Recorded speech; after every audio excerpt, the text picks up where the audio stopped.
हम सभी प्रतिदिन अपना कार्य करते हैं, तो कभी कुछ अधूरा रह जाता है, तो कुछ भूल हो जाती है, कभी कुछ हानि हो जाती है, और फिर उस भूल, उस हानि के अनुभव की पीड़ा तले हम दब जाते हैं। अब आप लोग कहेंगे कि ऐसा होना तो स्वाभाविक है। यदि ऐसा है तो तनिक सूर्य की ओर देखिए। वो प्रतिदिन अंधकार से लड़ता है और हर रात्रि के पश्चात एक नई ऊर्जा, एक नए तेज के साथ उदित होता है। तो क्यों ना आप भी अपने जीवन की बीती पुरानी बुरी बातों को भुलाकर अपना प्रत्येक दिन नई ऊर्जा, नए जीवन की तरह प्रारंभ करें। विश्वास कीजिए, आपका जीवन सरल हो जाएगा और आनंददायी भी। वृक्ष जब फलता है तो कितना सुंदर लगता है। उसकी डालियां झुक जाती हैं। जितने अधिक फल उतनी झुकी डालियां। कारण वृक्ष कहता है कि मेरे इन फलों को तोड़ो, उसका आनंद लो।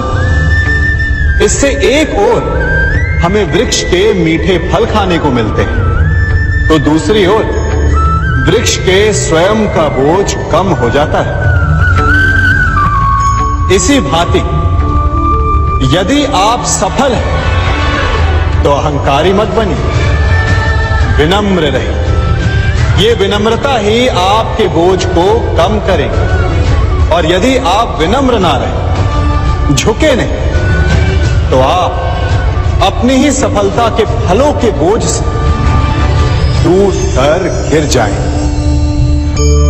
समय बदलता है, ऋतुएं बदलती हैं। जब गर्मियां होती हैं तो हम उलाना करते हैं कि बड़ी गर्मी, बारिशें कब आएंगी।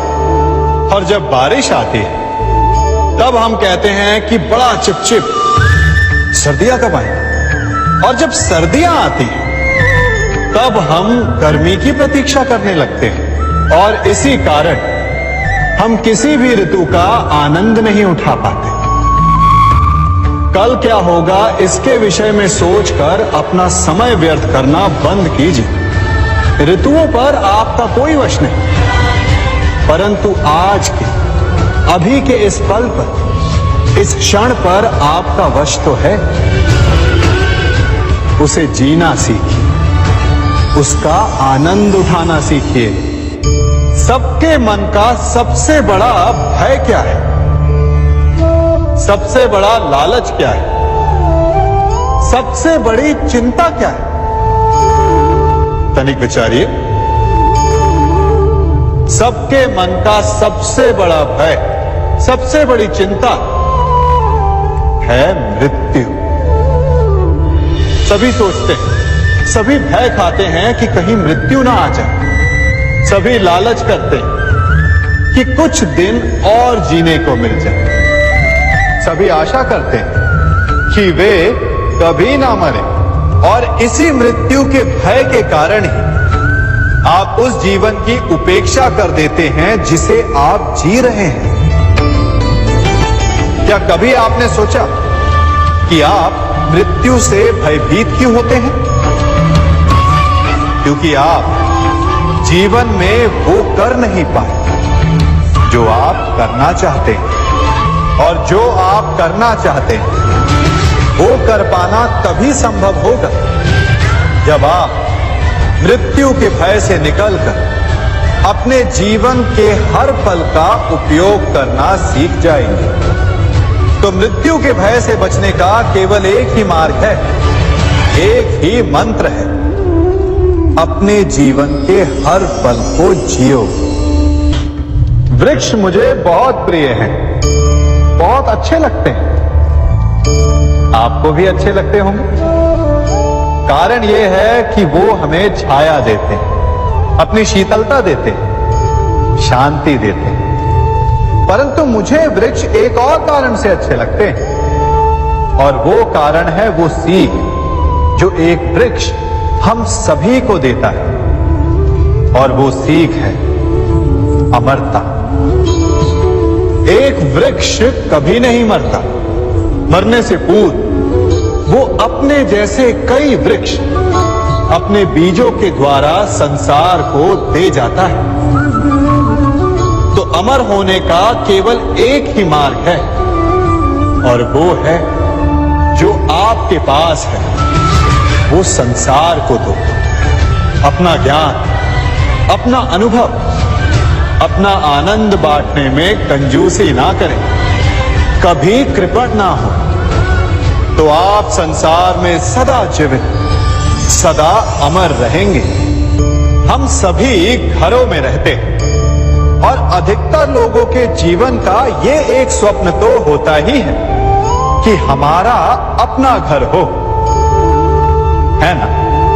और बड़ी अद्भुत बात तो ये है कि कुछ समय के पश्चात हम उस घर को विस्तृत करना चाहते हैं, उसका आकार बदलना चाहते हैं, उसकी रूपरेखा बदलना चाहते हैं, क्योंकि इसमें आनंद भी है। तनिक सोचिए, जब आपको घर का वास्तु बदलना हो, उसे और सुंदर बनाना हो, तो पुराने निर्माण को तोड़ना पड़ता है, उसे गिराना होता है, घर में तोड़फोड़ करनी पड़ती है, क्योंकि निर्माण के विज्ञान में टूटने का ज्ञान बहुत ही आवश्यक है। ठीक उसी प्रकार यदि आपके जीवन में समस्याएं, विपदाएं या बाधाएं आपको थोड़ा तोड़े, तो इसे संकेत समझिए कि आपके भीतर कुछ नया बनने वाला है, कुछ नए का निर्माण होने वाला है। और स्वागत करें इस नए निर्माण का, अपने जीवन के इस नए युग का। कभी वन में सिंह को अखेट करते देखा है? हमें लगता है कि सिंह तेजस्वी है, बलशाली है, तीव्र है, इसलिए वो अखेट कर पाता है। परंतु इस अखेट के दूसरे पक्ष को भी देखने का प्रयास कीजिए।